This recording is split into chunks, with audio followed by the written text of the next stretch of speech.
Hi, this is the second video in the playlist where we've been looking at the foundation tier, and it's the 2017 paper 3 for Edexcel. In the previous playlist we finished at question number 12, so we're going to start with question number 13. Please do follow the link below in the description, have a go, print the paper off, have a go at each of the questions and then compare your solutions. Okay, so question number 13, we've got the size of the largest angle in a triangle is 4 times the size of the smallest angle.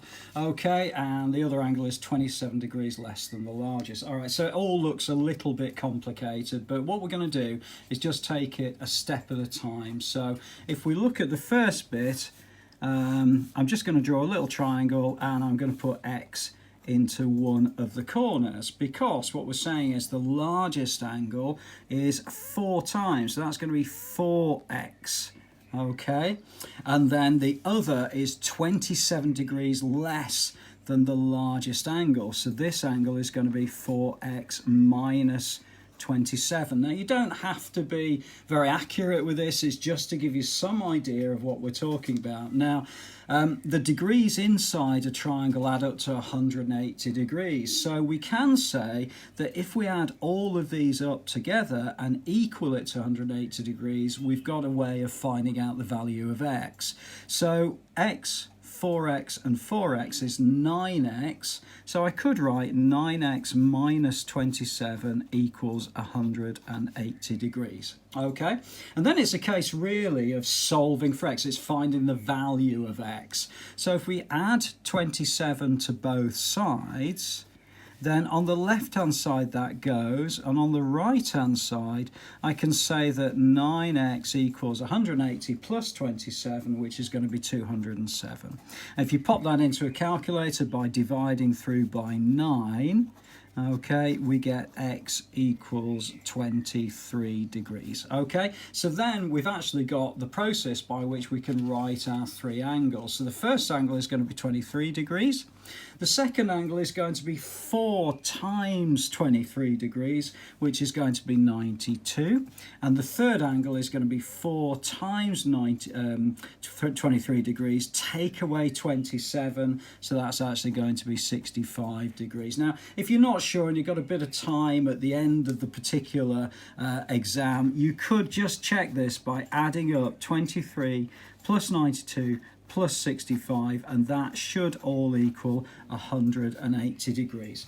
Okay, so that's just a quick check to make sure that you're all right.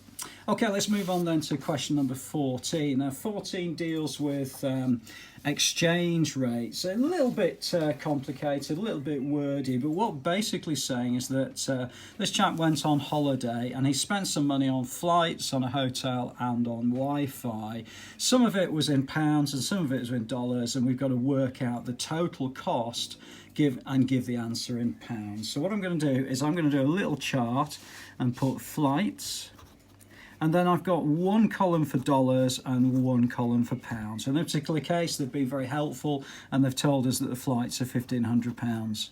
Okay, so then we're looking at the hotel room, and we're told that that is $196 per night. Well, if it's $196 per night, what that means is if we multiply 196 times 14, that'll tell us the amount of dollars that they spent on the room, which is $2,744. Okay, now the exchange rate, it tells us that for just under $2 we get a pound. So if we divide all of this by $1.90, it's going to tell us the amount of pounds that we have available. So that will all work out as £1,444 and 21p. Okay, and then we use exactly the same principle when we're looking at the Wi-Fi. So the Wi-Fi is £5 per day and it's 12 days. So it's going to be $5 per day times 12. So that's going to be $60. Okay, for around about 2 of those dollars, you're going to get a pound. So if we divide that by 1.90, it's going to tell us that the Wi-Fi cost was £31.58. Okay, if I now add all of that up together, I get £2,975.79. Okay, now just be careful, make sure that you then go back to the question, because it does say give your answer in pounds, so we can ignore this pence, but we can round that up and we can say that the total cost was £2,976. Okay, so then it says if there were fewer dollars to the pound, what effect would this have on the total cost? Well, if there was fewer dollars to the pound, what it means is that with the room and the Wi-Fi, I would have the actual cost would be a little bit more expensive, because I would have to spend more dollars to buy those pounds. So the room and Wi-Fi would be more expensive. Okay, hope that's all right. Let's move on then to question number 15. Now, question number 15 actually is a question that's come from the higher paper. So at question number 15, we're moving on to the higher paper. Okay, now I know it is a foundation paper, but the questions have been duplicated in the 2017 exam. Okay, so we've got to complete a Venn diagram to represent this information. The first bit we're told is this is called the universal set, and it says odd numbers less than 30. Well, just to make it easy, I'm actually going to write those down. So I'm going to say 1, 3, 5, 7, 9, 11, 13. Okay, and then I've got 15, 7, oops, beg your pardon, 15, 17, 19, and then I've got 21, 23, 25, 27 and 29. So those are all the odd numbers in this particular group of numbers that we're representing using the Venn diagram. Okay, then it says complete it. Well, let's go through the numbers one by one, really. So if we look at the first one, that's a 1. Well, that doesn't belong in either set A or set B. What we are told is the numbers in A and B are these numbers here. So 3 actually belongs in A, but it doesn't belong in B. Okay, and then if we look at the next one, that's going to be 5. Okay, well, 5 belongs in B. Okay, so actually I might cross these out as I'm doing them. Okay, let's have a look then at number 7. Well, number 7 doesn't belong in either of those two groups, so I'm going to put that at the top. And then I've got number 9, that belongs in A. Number 11, that doesn't belong anywhere, that's going to be at the top here. And then I've got number 13, can't find A or B for that. And then I've got number 15. Well, 15 belongs in both A and B. Okay, that's 15. Okay, so that belongs in it's this bit here is called the intersection. Okay, so 15 belongs in there. Let's have a look then at number 17. Well, number 17 belongs in the set, and then also does number 19.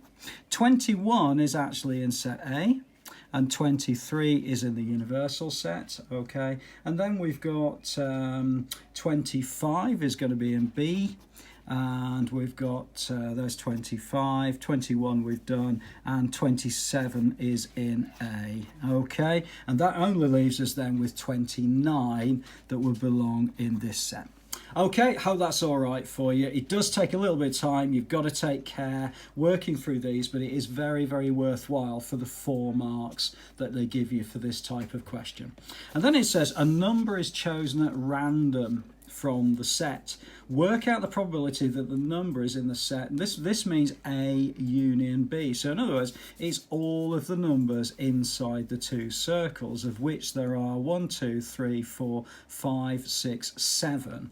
So there is 7 numbers that could be chosen out of a total of 7, 8, 9, 10, 11, 12, 13, 14, 15. So the probability that it's going to be in these 2 circles is 7 numbers out of a total of 15 numbers. So the answer to this would be 7 out of 15.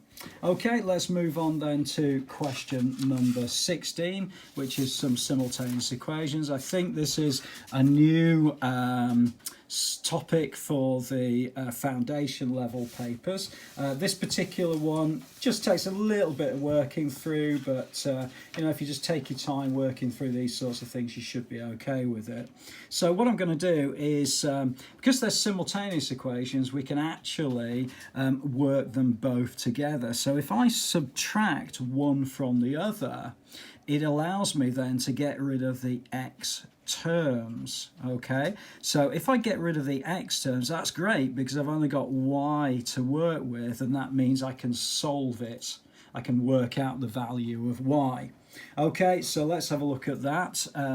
I've got 3x minus 3x, well, that goes. And then I've got y minus 4y. So be careful, two minuses together make a plus. So y plus 4y is going to be 5y. And that equals minus 4 minus 6. Well, that's going to be minus 10. If I then divide through by 5, I get y equals minus 2. That's actually my first value. Okay, so the only thing that remains is I need to work out the value of x. Well, to do that, what I'm going to do is use the first equation. I could use the second one if I wanted to, not a problem. It's just I don't like these negatives. I'm going to just make it a little easier on myself by using this positive here. Okay, so if I do that, then I could write this top equation rather than writing 3x plus y, because I know y is minus 2, I'm just going to put it in brackets like that, equals minus 4. Now when I remove the brackets, I've got this plus and this minus, so it becomes 3x minus 2 equals minus 4. And then like we've done before, I need to get this minus 2 onto the other side, so I'm going to do that by adding 2.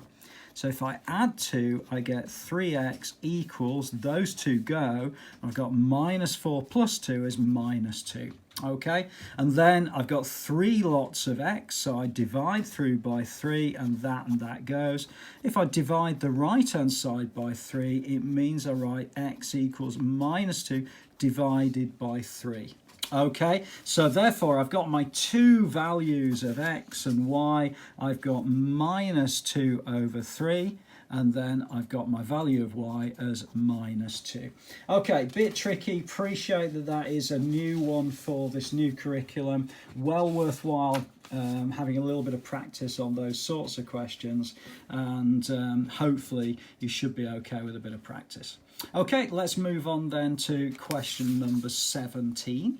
I'm conscious of the time on this, so we're 12 minutes into the video. So what I'm going to do with this is try to get this video around about 20 to 30 minutes, and we'll stop at a good break. Okay, table shows some information about the dress size of 25 women. Find the median dress size. Well, if you remember before, we talked about the median, which is the middle value.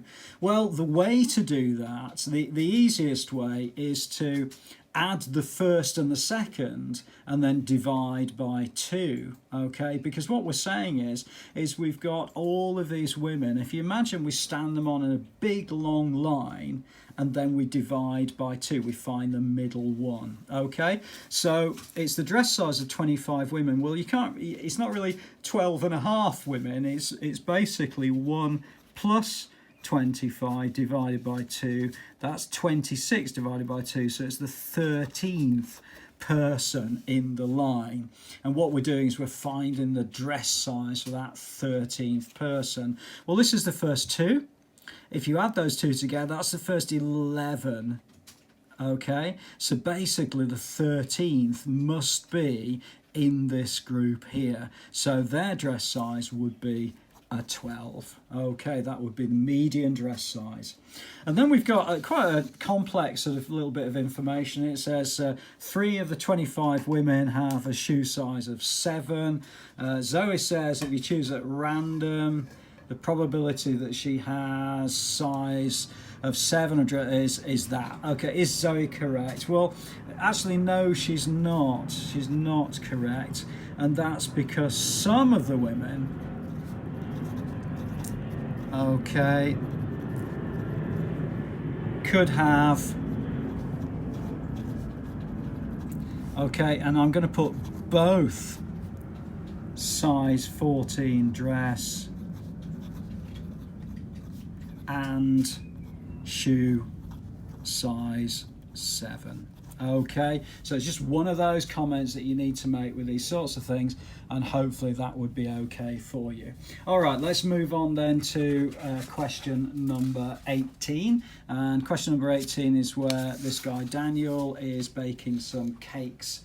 Okay, so when he bakes some cakes, he's got vanilla cakes, he's got banana, chocolate, okay, and lemon cakes, and it says 2/7 of the cakes are vanilla, and we're being asked to work out, or 2/7 of the cakes are vanilla, and we're going to have to work out the number of lemon cakes. Well, there's a lot going on in that particular one, so what I'm going to do is I'm just going to break it down into its component parts. So the first thing is I'm going to say that actually we've got vanilla, we've got banana, we've got lemon, and we've got chocolate. And let's just take it fairly carefully as we work through this particular question. So the first thing is that we've got 420 cakes, of which 2/7 of the cakes are vanilla. So we've got 2/7 of 420, and if you work that out on your calculator or by freehand, you'll come out with 120 vanilla cakes. Okay, so we can do exactly the same then with the banana cakes, because it says 35%. So we've got 35% of 420, and again, if you work that out, whichever way you work it out, that should give you 147 cakes. So at this particular point, we've got 153 cakes left. Okay, now 153 cakes altogether left. Okay, so if you add those two and then take them away from 420, that will give you the 153.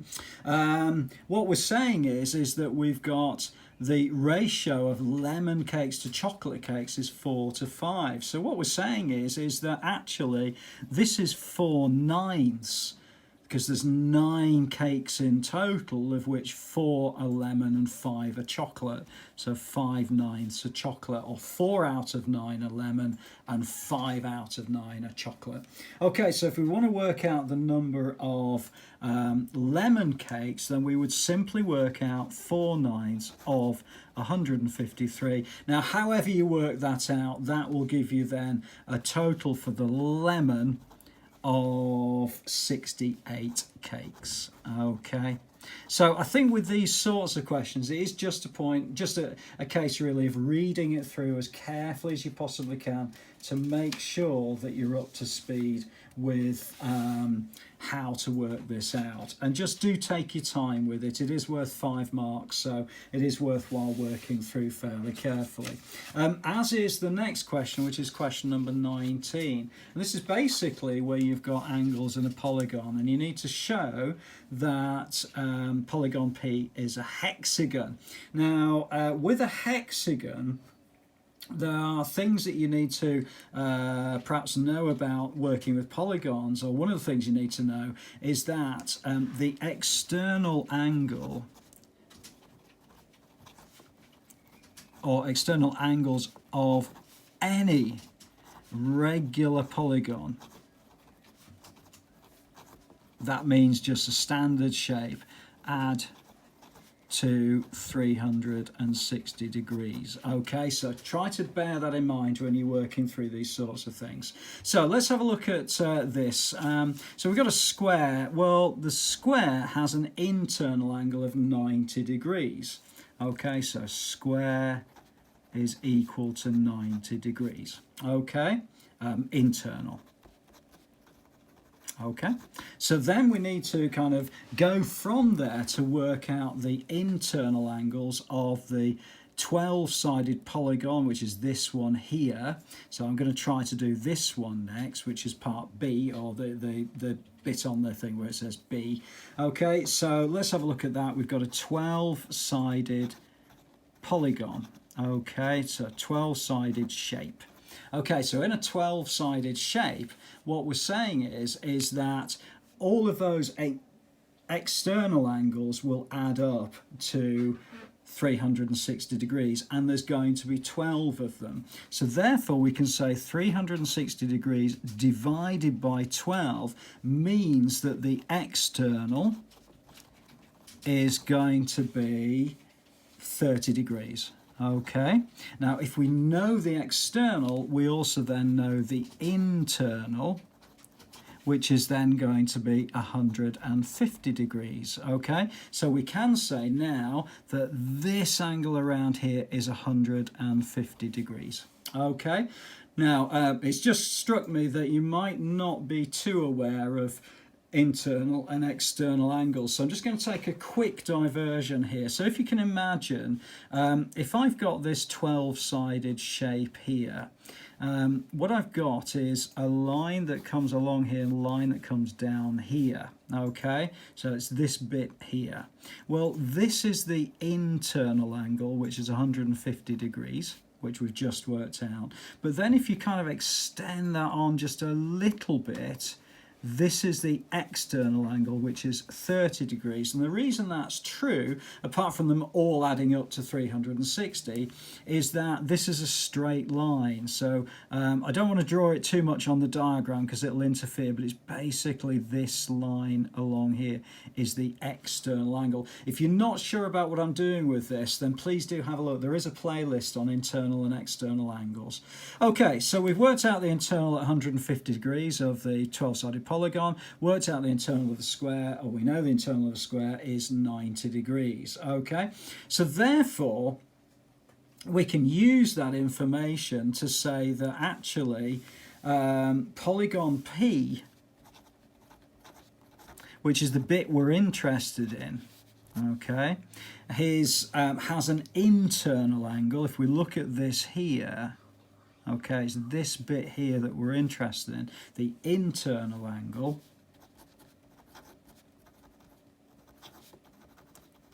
okay, and that's going to be equal to 360 degrees, which is the circle, okay, so the whole sort of circle there, or the point here, take away 90, which is the square, take away 150, which is the 12-sided polygon. So that means then that the internal is 120 degrees. Okay, so knowing what we know now about this bit here and it being a straight line, it also allows us to say that the external angle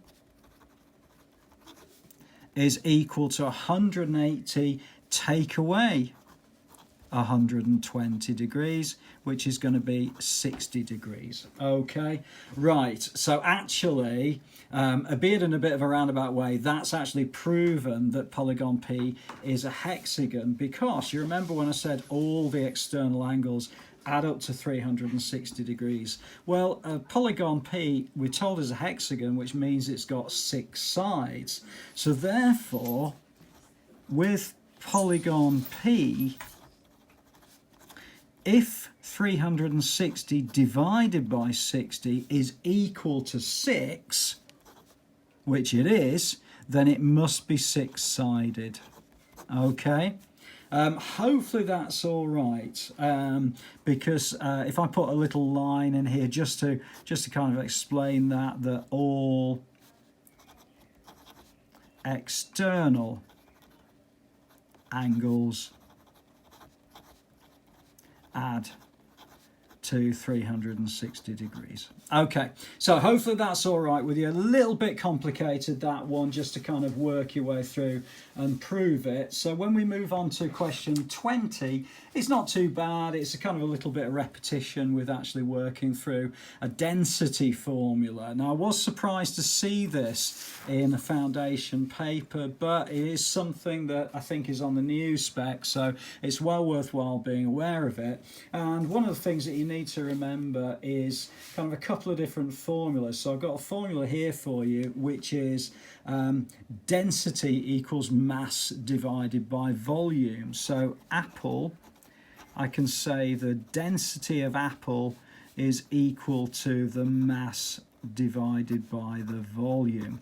And what we're going to do is use that formula. Now, it's one of those that you need to know, I'm afraid. So we're going to use that formula to be able to work out the values that we're looking for with this particular question.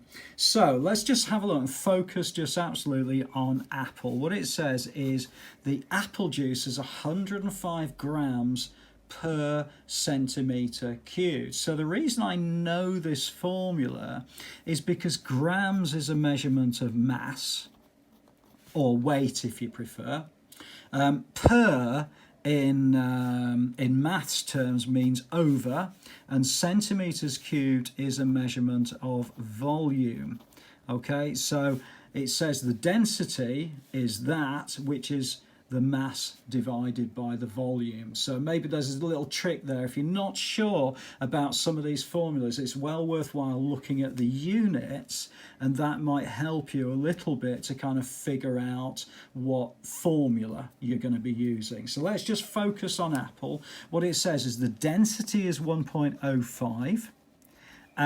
The mass is something that we don't know. We don't know how much mass there is. We're not actually told that. But we are told in the second bit of the question that they use 25 centimetres cubed as a volume. So 25 centimetres cubed as volume. So if I want to work out the value of the mass, if I multiply that by that, what I get is for the apple juice, the mass is going to be equal to 26.25 grams. Okay, so that deals with the apple juice. So I'm going to do exactly the same with the fruit syrup. Okay, so let's just provide the same idea. So with the fruit, okay, I'm going to use the same formula, density equals mass over volume. Okay, and let's see what we've got. So density of the fruit syrup is 1.4, and it tells us that they're going to use 15 centimetres cubed. So I don't know the mass, but I do know the volume is 15, so the mass is 15 times 1.4, so that's going to give me 21 grams. Okay, so that's good. It means that we're moving on. So I think the next bit will be to do exactly the same with the water. Okay, so this is very repetitive type of question, but I think it's difficult if you don't know the formula. So, but the rest of it might slot into place if you've kind of got these formulas at your fingertips, or at least, as we've mentioned before, you can kind of try and derive them. You can kind of work them out for yourself. Okay, so let's have a look then at water.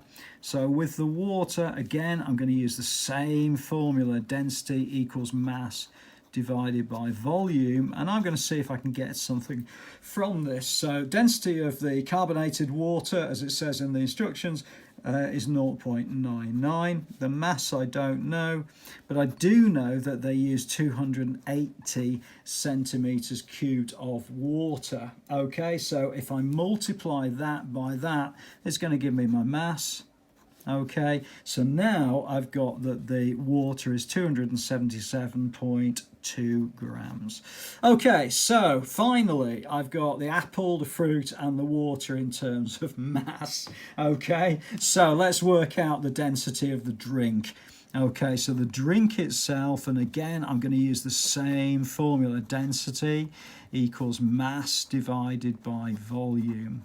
Okay, so let's have a look. Well, this time I'm working out the density, so I know the mass because the mass is going to be this added to this added to this, so that's going to give me 324.45, and the volume of it, well, I've made a volume. It says a drink with volume of 320 centimeters cubed. Okay, so if I divide that by 320, that's going to give me the density, which is going to be 1.0139. Now again, be very careful, go back to the question itself and it says give your answer correct to 2 dp, 2 decimal places. This is the second decimal place. It's going to stay the same because this is only a 3. It's not 5 or above, so it's going to stay the same. So my answer would be 1.01 grams per centimetres cubed. Okay, I hope that's okay for you. I think we'll finish the video here at about 29-30 minutes. Take a bit of a break, and we'll put the final questions on the final part of the video in the next playlist. Hope that's okay for you. Please do add a comment below if you're not sure about anything. I'll always come back to you. Also, search on the site or on the YouTube channel for any questions, particularly to do with things like density. There are questions on that I've videoed as well. Okay, hope that's all right, and I'll look forward to seeing you inside the next video.